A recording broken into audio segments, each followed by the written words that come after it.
Students, welcome in Pawan math classes. हम last videos में आपको पैराबोला, एलिप्स एंड हाइपरबोला के बारे में बता चुके हैं। बट बेसिकली देखा जाए तो पैराबोला एंड एलिप्स पर कुछ प्रैक्टिकल प्रॉब्लम्स भी होते हैं। तो आज हम लास्ट रखेंगे इस कॉनिक सेक्शन पर वीडियो अपना, और इस पर हम पैराबोला एंड एलिप्स के स्पेशली आपको कुछ प्रैक्टिकल प्रॉब्लम सॉल्व कराएंगे। इसी के रिगार्डिंग हमने फर्स्ट क्वेश्चन देखा है, an equilateral triangle is inscribed in a parabola y square is equal to 4x whose one vertex is at the vertex of the parabola. Find the length of sides of this triangle, also find its area। मतलब एक y square is equal to 4x parabola में equilateral triangle inscribe किया गया है जिसका एक vertex parabola का vertex है। इस ट्राइंगल की साइड की क्या मेज़रमेंट होगी और इसका एरिया क्या होगा, ये हमें कैलकुलेट करके देखना है। तो पहले तो पैराबोला क्लियर हो रहा है। कौन सा पैराबोला है बेटा? ये हमारा राइटवर्ड पैराबोला है, क्योंकि y square is equal to 4x equation से बिल्कुल कंफर्म हो रहा है कि ये राइटवर्ड पैराबोला होगा। ये राइटवर्ड पैराबोला है। इसके अंदर एक इक्विलैटरल ट्राइंगल आपने इंस्क्राइब किया। ये एक इक्विलैटरल ट्राइंगल इंस्क्राइब कर दिया है ओ ए बी। हमें इस ट्राइंगल की साइड निकाल के देनी है। ये तीनों साइड बराबर होंगी और इस ट्राइंगल की एरिया भी कैलकुलेट करके देनी है। Let us suppose that this point is C. ये एक्स एक्सिस है, ये वाई एक्सिस है। तो इस ट्राइंगल की हम साइड कैसे कैलकुलेट कर सकते हैं, एरिया कैसे कैलकुलेट कर सकते हैं, ये हमारा टारगेट है। पैराबोला की हमें इक्वेशन पता है। ये पैराबोला है, इसकी equation y square is equal to 4x के बराबर है। देखिए इक्विलैटरल ट्राइंगल है तो हर एक एंगल 60 डिग्री का होगा। ये एंगल भी 60 डिग्री होगा, ये एंगल भी 60 डिग्री होगा, ये एंगल भी 60 डिग्री होगा। ज्योमेट्री से बड़े इजीली आप कह सकते हैं ये दोनों ट्राइंगल कॉन्ग्रुएंट होंगे तो ये एंगल आपका 30 डिग्री हो जाएगा, और बेसिकली ये एंगल भी कितना होगा, 30 डिग्री ही हो जाएगा। अब ये 30, ये 60 और ये 90 डिग्री तो खैर है ही है एंगल। हमने यहाँ पर जो ट्राइंगल की साइड लेंथ, जो साइड है उसकी लेंथ हमने सपोज L मान ली। हम लिख देते हैं let O A this is equal to L। O A को हमने L मान लिया है। अब O C and A B की वैल्यू निकालते हैं in term of L। In right triangle A C O, बड़े प्यार से आप लिख सकते हैं O C divided by O A, this is equal to cos of 30 degree. So you can say O C is equal to O A means L and cos 30 means √3/2। O A को आपने calculate कर दिया है। इसके बाद आप क्या करेंगे, ए सी लिखेंगे। A C divided by O A, this is equal to sine of 30 degree. तो यहाँ से आपका A C is equal to O A means L है एंड साइन 30 हाफ होता है, तो ए सी की वैल्यू आ जाएगी L/2। These implies that coordinates of A। अब आप A के कोऑर्डिनेट्स कैलकुलेट कर सकते हैं। कोऑर्डिनेट्स ऑफ A के कोऑर्डिनेट, पहला पॉइंट होता है OC बेसिकली x, और बाई कोऑर्डिनेट AC रहेगा। तो ये कितना हो जाएगा, L√3/2, L/2। आपके पास A पॉइंट के कोऑर्डिनेट्स आ चुके हैं। हमने इंटेंसली ए पॉइंट के कोऑर्डिनेट कैलकुलेट किए थे। तो कोऑर्डिनेट्स ऑफ ए, जो ए पॉइंट है उसके कोऑर्डिनेट आपने निकाल दिए। अब ये ए पॉइंट पैराबोला पे लाई करता है, बस यहीं से L मिल जाएगा। A lies on y square is equal to 4x। Y square means L²/4, 4 into x, x means है अपना L√3, 4L√3 डिवाइडेड बाई 2। 2 से ये 2 आ जाएगा, इस स्क्वायर से ये L कट जाएगा, तो यहाँ से L की वैल्यू आ जाएगी 8√3 यूनिट्स। जो length of sides of equilateral triangle है वो कितनी होगी? 8√3 यूनिट्स। आई थिंक क्लियर हो जाना चाहिए था। अब इसने एरिया भी पूछा है तो एरिया निकाल देते हैं। अब एरिया ऑफ ट्रायंगल OAB कितना होगा?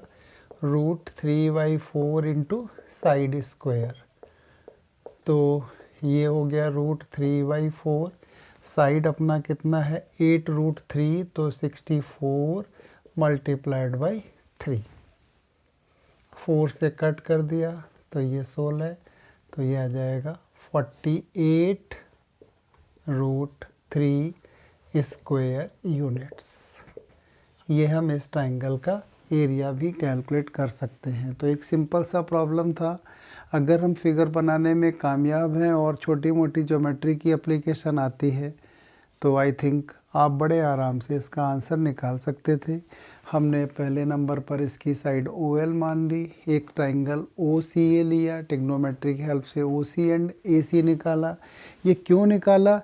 We want the coordinates of A because A lie on the parabola। उसकी हेल्प से हमें साइड मिल गई तो फिर हम एरिया निकाल सकते हैं। तो it is our question number 1। Now we are taking second question. ये कुछ प्रॉब्लम हमने बेसिकली पैराबोला पर बेस्ड रखे हैं। आगे हम जो प्रॉब्लम है वो आपको इलिप्स पर बेस्ड देंगे। दो की एप्लीकेशन है, हाइपरबोला का एप्लीकेशन आप नहीं कर पाएंगे।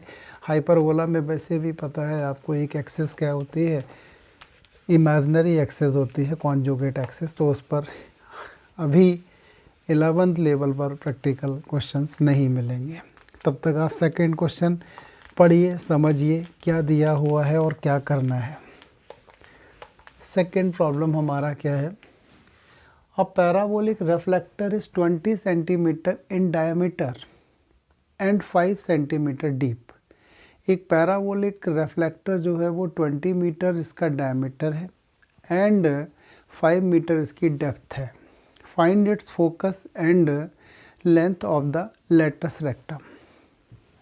अब कौन सा पैराबोला है? कुछ नहीं दिया गया है, तो कोई सा पैराबोला मान लीजिए। फिर देखेंगे हम क्या करेंगे इसके लिए। कुछ इस तरीके से जनरल आंसर देंगे कि सभी पैराबोलाज में फिट हो जाए। तो हमें तो ज़्यादा अपनी मास्टरी हासिल होती है राइट वर्ड में, तो ये राइट वर्ड पैराबोला ही बना दिया। ये पैराबोलिक रिफ्लेक्टर है, ठीक है। इस पैराबोलिक रिफ्लेक्टर का डायमीटर कितना दिया हुआ है? 20 सेंटीमीटर दिया हुआ है एंड 5 सेंटीमीटर डेप्थ है। तो यहाँ से यहाँ तक ये चीज़ क्या ले लेते हैं हम? 5 ले लिया हमने ये, और ये यहाँ से यहाँ तक इसका डायमीटर था, तो ये रेडियस जो है वो 10 ले लिया। अब यहाँ पर भी एक A पॉइंट मिल गया। A के कोऑर्डिनेट्स कितने आ गए?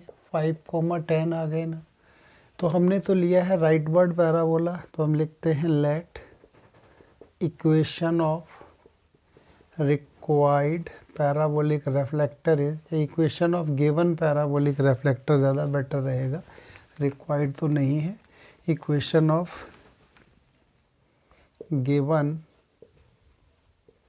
पैराबोलिक reflector is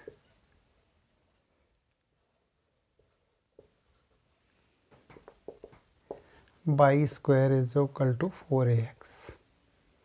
अब यहाँ पर आप लिख दीजिए सीधा A 5,10 लाइज ऑन इट, इस पर लाई करता है, तो इसका मतलब ये 10 100 4 into A into x means 5। तो यहाँ से आपका A कितना आ जाता है? A इज इक्वल टू आ गया है आपका ये 5, 20, A इज इक्वल टू 5। तो इसका फोकस कितना होगा? Focus is equal to a,0 लिखते थे ना, तो ये हो जाएगा 50। अब ये 50 बेसिकली कौन सा पॉइंट है, यही तो पॉइंट है ना, तो पता नहीं कौन सा पैराबोलिक रिफ्लेक्टर है, वर्टिकल ले, डाउनवर्ड, अपवर्ड, लेफ्टवर्ड, राइटवर्ड, तो वैसा कुछ गिवन नहीं था, तो हमने तो मान लिया था, तो आंसर जनरली देंगे हम। Therefore focus is the mid point of diameter, ये डायमीटर का मिड पॉइंट है। इसके बाद एल आर पूछता है, तो एल आर तो आपको पता ही है 4a is equal to 20 centimetre. यहाँ जो अपना डायमीटर है वही एल आर है, इसको हम लिख भी सकते हैं this is equal to diameter. जो डायामीटर है वही हमारा बेसिकली इसमें लेटस रेक्टम है। तो इस तरीके से सेकंड क्वेश्चन भी करने में हम कामयाब हो जाते हैं। दोनों ही प्रॉब्लम बड़े आसान से थे। थर्ड बहुत ही अच्छा प्रॉब्लम है। अगर आप कभी हरिद्वार गए हों और आपने लक्ष्मण झूला जो हैंगिंग टाइप में बना हुआ है देखा है, तो फिर थर्ड क्वेश्चन को आप बहुत अच्छे से कोरिलेट कर सकते हैं।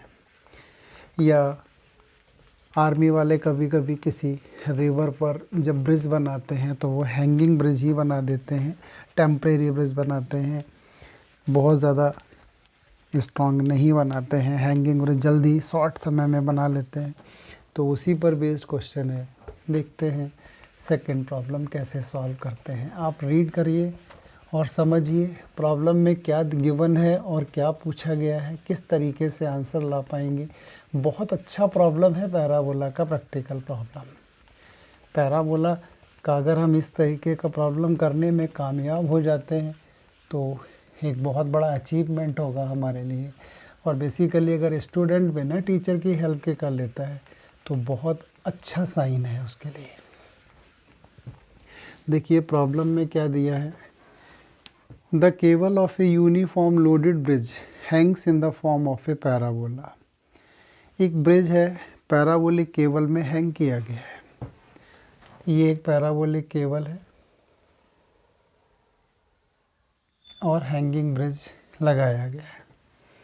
The roadway which is horizontal and 100 metre long is supported by vertical wire attach to the cable. एक रोडवे है, ये 100 मीटर लॉन्ग, इस केबल की हेल्प से क्या किया गया है, इसको हैंग किया गया है। ये है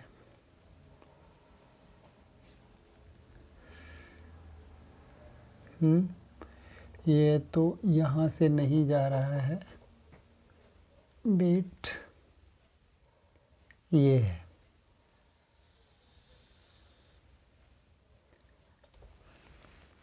vertical wire attach to the cable, the longest wire being 30 metre. Longest तो जो एंड पर होगा ये वाला, ये 30 मीटर है। And the shortest being 6 metre, जो सबसे छोटा है मतलब जो वर्टेक्स से जा रहा है ये 6 मीटर है। Find the length of the supporting wire attach to the roadway 18 metre from the middle से 18 मीटर की डिस्टेंस पर। सपोज मान लिया मैंने ये 18 मीटर है, यहाँ से जो वायर लगाया जा रहा है ये जानना चाहता है इसकी लेंथ कितनी है। अब इसमें कोऑर्डिनेट एक्सिस नहीं दिए हुए हैं, तो देखो हम जनरल पैराबोला तो यूज करेंगे नहीं, अगर वो हम कर लेते तो बहुत ही जल्दी हो जाएगा, लेकिन हम तो अपना स्टैंडर्ड पैराबोला जो पढ़ा है वही यूज़ करेंगे।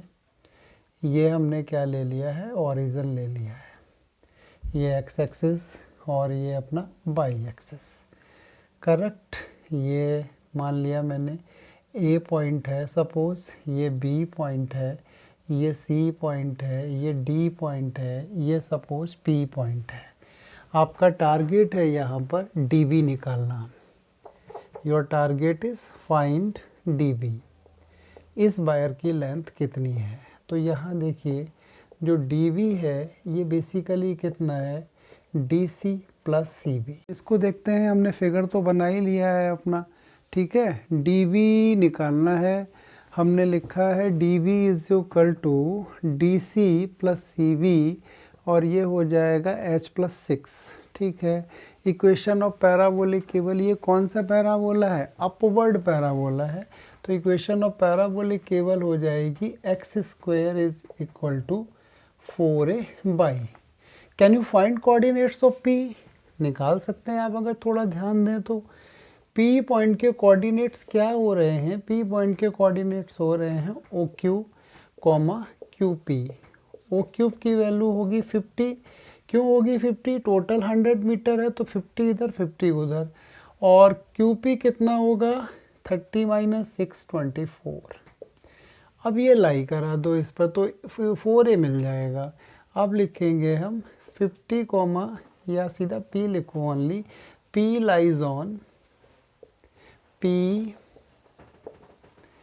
लाइज ऑन केबल, ये केबल पे लाई करता है। तो x means 50 × 50, this is equal to 4a × 24। तो ये रहेगा 6, ये 25 और ये 25। 625 divided by 6 is equal to 4a। तो जो पैराबोलिक केबल है वो क्या आ जाएगा? पैराबोलिक केबल भी x square is equal to 625/6 × y। ये आ गई हमारी पैराबोलिक केबल की इक्वेशन। डी पॉइंट के कोऑर्डिनेट्स क्या हैं? Coordinates of D are, D point के कोऑर्डिनेट्स हैं हमारे, डी पॉइंट के कोऑर्डिनेट होंगे OC, CD। OC है अपना 18 और CD को हमने H मान लिया है। तो ये लाई करा दो। D also lies on parabolic cable, ये भी पैराबोलिक केबल पर लाई करता है। इसका मतलब क्या हो जाएगा? 18 square, this is equal to 625/6 × H। 324 × 6/625, this is H। तो यहाँ से H की वैल्यू आ जाएगी 6 4 24, 6 2 12 and 2 14 and 19, 6 3 18 अपॉन में 625, ये 3 टाइम्स जाएगा। और उसके बाद कितना हो जाएगा? 1875, 25 अप्रॉक्सीमेटली 1, ये अप्रॉक्सीमेटली 1 आ जाएगा। 3.1 मीटर। देयरफॉर रिक्वायर्ड लेंथ, मतलब लेंथ ऑफ रिक्वायर्ड वायर, ये कितनी आ जाएगी वो लिख दीजिए। So length of required wire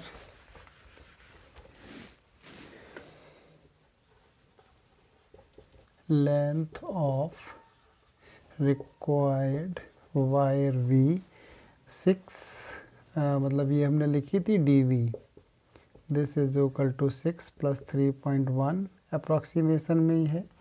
तो DV इज अप्रॉक्सीमेटली 9.1 मीटर। जो रिक्वायर्ड वायर है वो अप्रॉक्सीमेटली 9.1 मीटर का होगा। बड़ा ही इंटरेस्टिंग प्रॉब्लम है। बस इसमें थोड़ा सा ध्यान ये रखना था कि पैराबोलिक केबल अगर हैंगिंग है तो ये वर्टिकल होगी। एंड रोडवे जो हमने रखा है अपना, ये रोडवे का नाम देना है तो दे दीजिए। सपोज इस रोडवे को आपने R एंड S बोल दिया था। ये रोडवे था 100 metre long.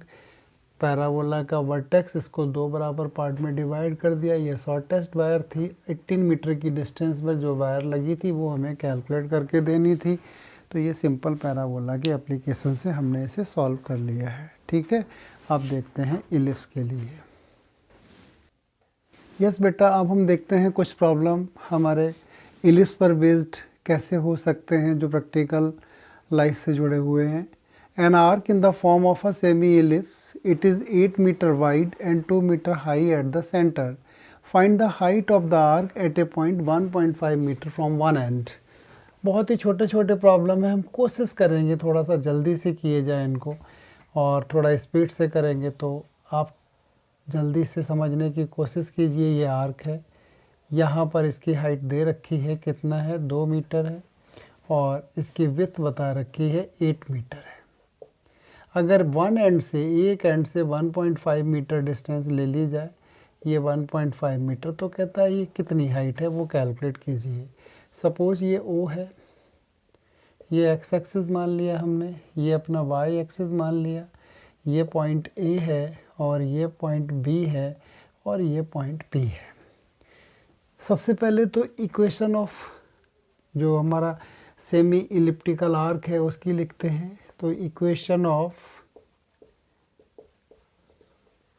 Semi elliptical arc क्या होगी, x square over a square plus y square over b square is 1, और ये हो जाएगा x square over 8 metre wide है तो ये 4 मीटर रह जाएगी, 4 इधर होगी, 4 square plus y square over 2 square it is 1। ये आ गया। क्या हमें चाहिए अपना ये QP चाहिए। Let QP is equal to H. These implies that coordinates of P के कोऑर्डिनेट्स क्या होंगे, O cube comma QP। O cube हो जाएगा 4 में से आप क्या करो 1.5 कम कर दो तो ये कितना आएगा 2.5, तो ये आ जाएगा 2.5 कॉमा H लिखा दो, दिखा दो, यहाँ लिख दीजिए P लाइज ऑन 1, P 1 पे लाई करता है, तो 2.5 का स्क्वायर अपॉन में 16 plus h square upon 4 it is 1, so h square by 4 is equal to 2.5 का मतलब 5/2 लिखते हैं, तो 25 अपॉन 4 इंटू में 16 ये आ जाएगा और ये 1 में से कम होना है, ठीक है।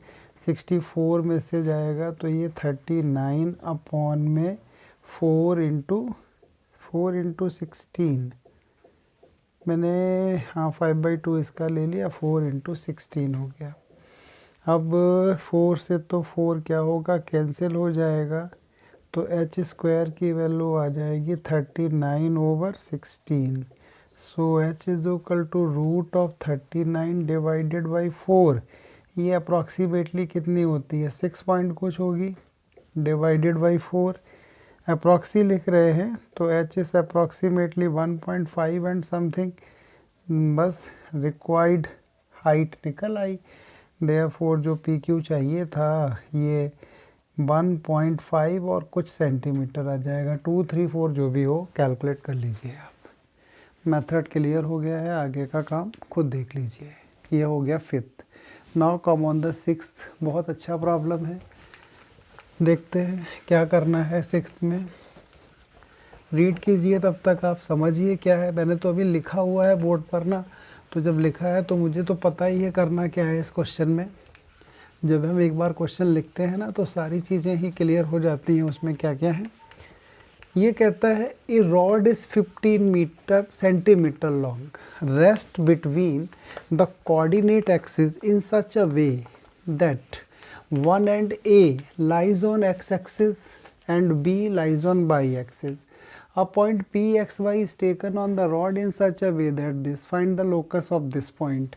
इस पॉइंट का लोकस कैलकुलेट, अगर ये रॉड मूव की जाती है तो इस पॉइंट का लोकस क्या रहेगा ये हमें निकाल के देना है जी।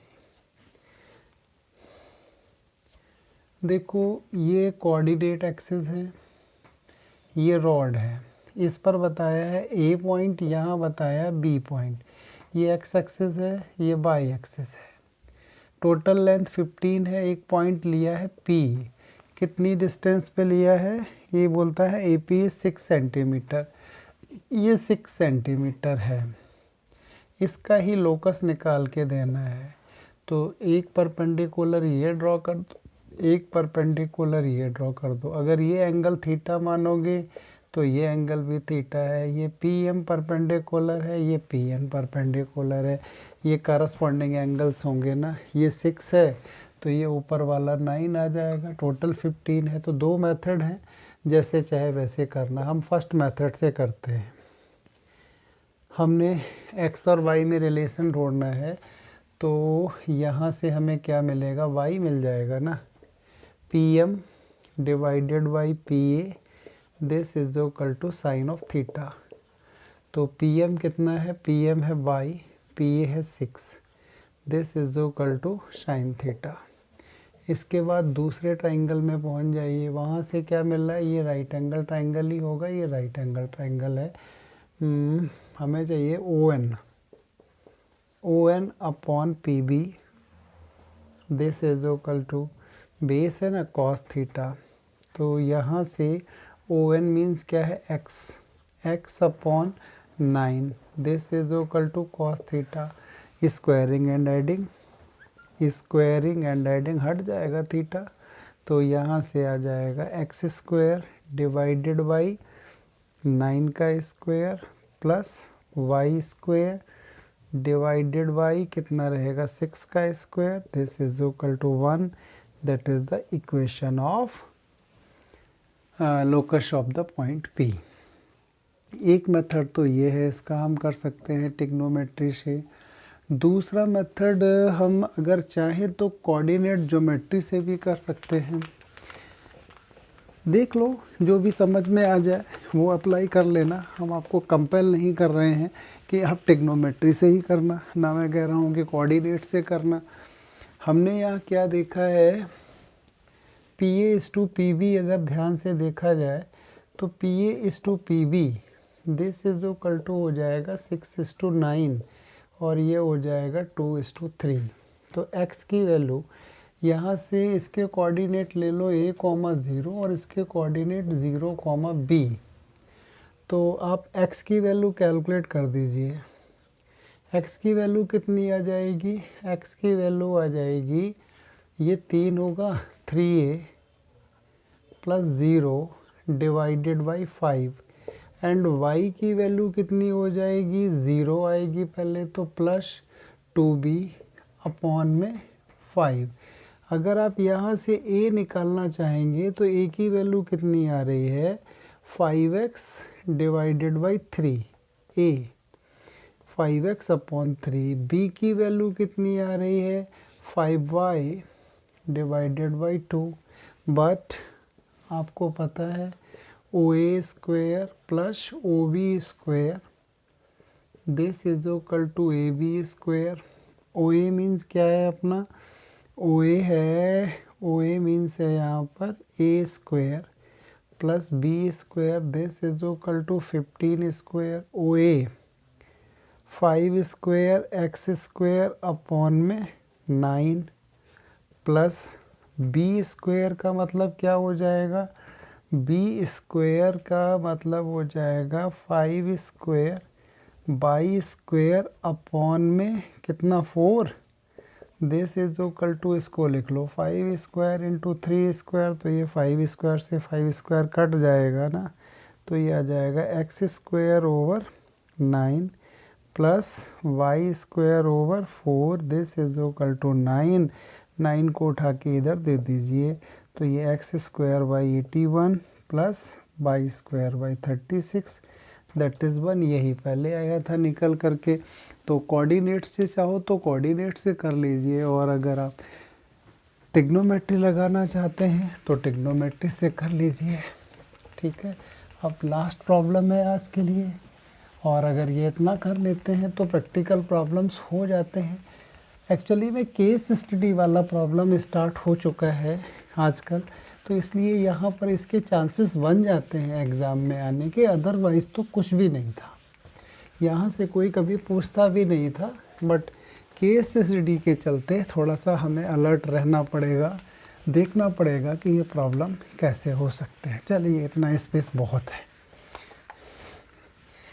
प्रॉब्लम क्या है अपना, A man is running a race course, notes that sum of distances from 2 flag posts from his always 10 metre. ये मैन है कोई, ये 2 फ्लैग पोस्ट है F1 एंड F2, वो देखता है ये MF1 एंड MF2 दोनों का डिस्टेंस कितना दे रखा है। क्वेश्चन नंबर 6, MF1 प्लस MF2 this is equal to 10। और आपको पता है अगर एक फिक्स्ड पॉइंट की, एक मूविंग पॉइंट की 2 फिक्स पॉइंट से डिस्टेंस का सम फिक्स्ड होता है तो वो हमेशा इलिप्स बनता है। तो MF1 एंड MF2 क्या होता है, 2a, दिस इज, ये 2a के बराबर होता है। हमने इलिप्स बताया होगा, PF1 plus PF2 this is equal to 2a होता है। तो a की वैल्यू कितनी आ जाएगी, यहाँ पर 5 आ जाएगी। उसके बाद क्या कहता है, and distance between these flag post F1 F2, ये AE और AE बेसिकली ये सेंटर होता है, ये AE, 0 और ये क्या होता है माइनस AE, 0। तो ये टोटल डिस्टेंस अपनी कितनी हो जाती है 2AE। ये कितनी दे रखी है इसने 8 एंड A हो गई 10। तो 2AE इज इक्वल टू से आज C निकाल देते हैं। तो AE की वैल्यू आ जाएगी 4, तो C की वैल्यू कितनी आ गई 4। AE मीन्स C होता है। तो C स्क्वायर आपको पता है A square minus B square, 16 is equal to 25 minus B square. तो यहाँ से B square is equal to कितना आ जाएगा 9। Therefore equation of required path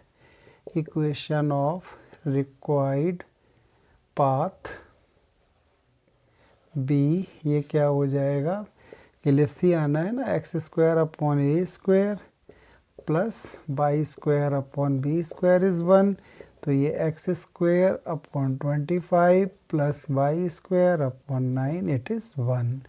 ये जब ऐसा होगा ना, तो जिस केस में ये MF1 प्लस MF2 या PF1 प्लस PF2, तो ये हमेशा एलिप्सी होता है, x square by a square plus y square by b square is 1। हमने वहाँ से, वैसे तो हम डायरेक्ट भी कर सकते थे बिना इस कॉन्सेप्ट को यूज़ किए हुए, काफ़ी लेंदी हो जाता है, इसलिए हमने उसे अप्लाई नहीं किया, इसको शॉर्टकट में कर दिया। थैंक यू बेटा, अब ये चैप्टर कंप्लीट हो गया। नेक्स्ट वीडियो में हम नेक्स्ट चैप्टर के साथ मिलेंगे आपको।